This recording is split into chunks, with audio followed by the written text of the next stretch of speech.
Item number SCP-1008. Object Class Safe. Special Containment Procedures. SCP-1008 is stored in a molded, opaque container which is stored in a secure locker at a redacted site. SCP-1008 may only be removed from its container with prior permission from at least 2 Level 3 personnel, and all subjects exposed to SCP-1008 must be kept under observation until expiration. Description: SCP-1008 is a polished, irregular mass of obsidian measuring approximately 8 centimeters in diameter at its widest point and weighing approximately 1.4 kilograms. The image of a sun is carved into one surface of SCP-1008, which is surrounded by an as-of-yet untranslated inscription in what is believed to be an ancient Indonesian dialect. When the sun carving of SCP-1008 is pressed against the forehead of a living human subject, its anomalous effects manifest upon nightfall. In the first stage, which usually lasts approximately 1 week, subjects affected by SCP-1008 become unable to perceive the sun. Affected subjects can no longer see the sun and cannot see without the aid of artificial light. Examinations of affected subjects show physical reactions consistent with a complete deprivation of solar illumination, such as eye dilation, and extended exposure to sunlight does not affect subjects or cause blindness. Additionally, subjects report being unable to see the moon or other celestial bodies illuminated primarily by sunlight, though in most cases stars are still observable. During the second stage, which lasts approximately 2 to 3 weeks after Stage 1, subjects become unable to receive heat and other solar radiation.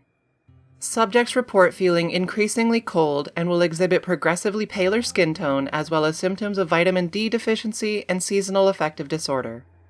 In the final stage of SCP-1008 exposure, typically 4 to 6 weeks after initial exposure, subjects reportedly observe increasing unhealthiness in other living subjects.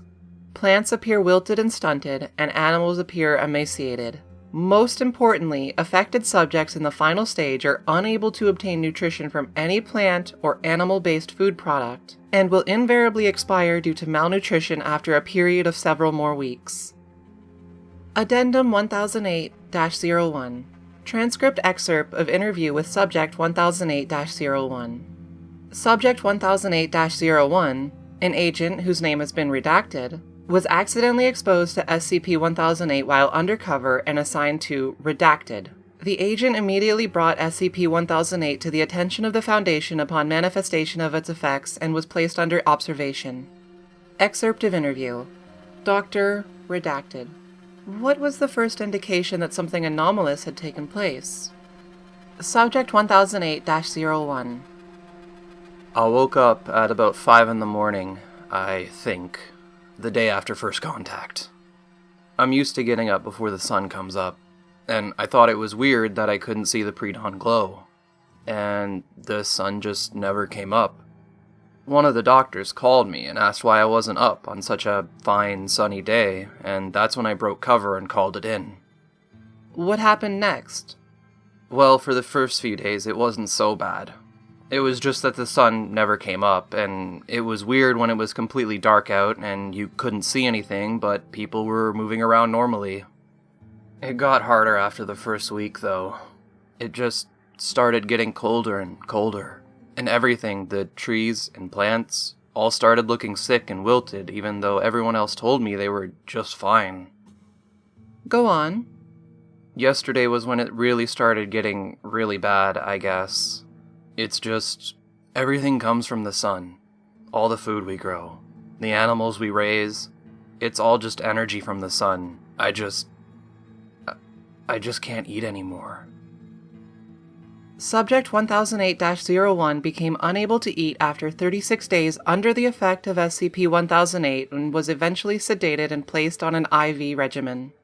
Subject expired after approximately 43 days in containment, with cause of death determined to be advanced hypothermia and malnutrition. Addendum 1008-02. Partial translation of SCP-1008 inscription. Sinner, as punishment or judgment, is banished or exiled from the face of unknown, possibly sun or god, to die in darkness. This concludes SCP-1008. This is definitely an anomaly I wouldn't want to be anywhere close to, and I sure wouldn't want to be a part of the tribe that used it. Some commenters on the article are suggesting that this be cross-tested with SCP-2022, which are known as sunlight pills. In my own personal opinion, I don't think that these pills would fix the problems that SCP-1008 causes, but who knows? I mean, it is the SCP Foundation after all. What do you think? Thank you for listening to SCP-1008.